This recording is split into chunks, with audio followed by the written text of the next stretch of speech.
अस्पृश्यता कुछ नहीं बल्कि एक ठोस असमानता है। दुनिया के इतिहास में किसी भी समय अस्पृश्यता से ज़्यादा गंभीर असमानता नहीं मिलेगी। विश्व में कहीं भी हिंदू धर्म और हिंदू समाज के अतिरिक्त ऐसा कोई धर्म नहीं है जिसमें एक मानव को दूसरे से नीचा माना जाता हो और उसके छूने पर रोक हो। अछूतों की दशा एक कुष्ठ रोगी से भी बुरी है। इसलिए अस्पृश्यता हिंदू धर्म के नाम पर एक काला धब्बा है। मेरे विचार से अछूतों को इस दशा में धकेल दिया गया है क्योंकि अछूत हिंदुत्व से जुड़े रहे। अछूतों में से जो मुस्लिम बन गए, हिंदू उन्हें न तो अछूत मानते हैं और न ही असमान मानते हैं। यही मापदंड उन पर लागू होता है जो ईसाई बन गए।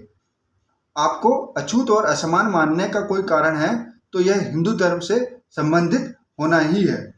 ईसाई धर्म और इस्लाम धर्म में समानता के सिद्धांत का ज्ञान धर्म और वेशभूषा से कोई लेना देना नहीं है, क्योंकि ये सब तो बाहर से दिखने वाले पक्ष है।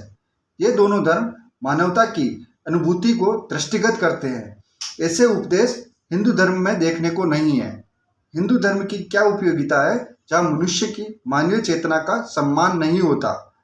हिंदुओं को उन अत्याचारियों की श्रेणी में रखा जा सकता है जिनकी करनी व कथनी में उत्तर व दक्षिण ध्रुव की दूरी है। उनके मुंह में राम तो बगल में छुरी। हिंदू संतों की वाणी बोलते हैं परंतु उनके कृत्य कसाईयों वाले हैं।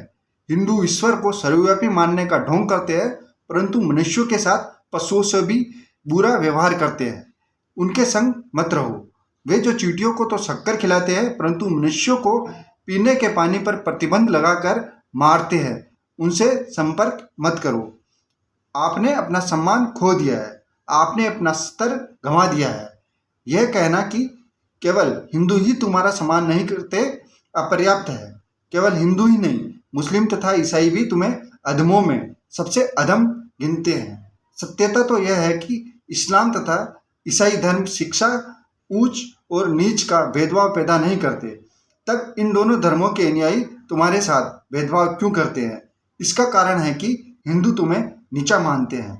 अगर वे अछूतों को समानता का स्तर दे तो उन्हें डर है कि हिंदू उन्हें भी निम्न स्तर पर मानेंगे। अतः मुस्लिम और ईसाई दोनों ही हिंदुओं की तरह अस्पृश्यता को मानते हैं।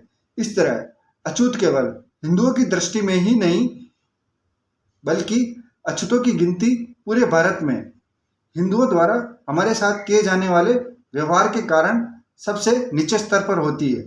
यदि अछूतों को इस लज्जाजनक दशा से मुक्ति पानी है, यदि आपको अपने पर लगे कलंक को दूर करना है और इस मूल्यवान जीवन को शोभान्वित करना है, तो आपका केवल एक मार्ग है कि हिंदू धर्म तथा हिंदू समाज को व्यर्थ समझकर त्याग दो।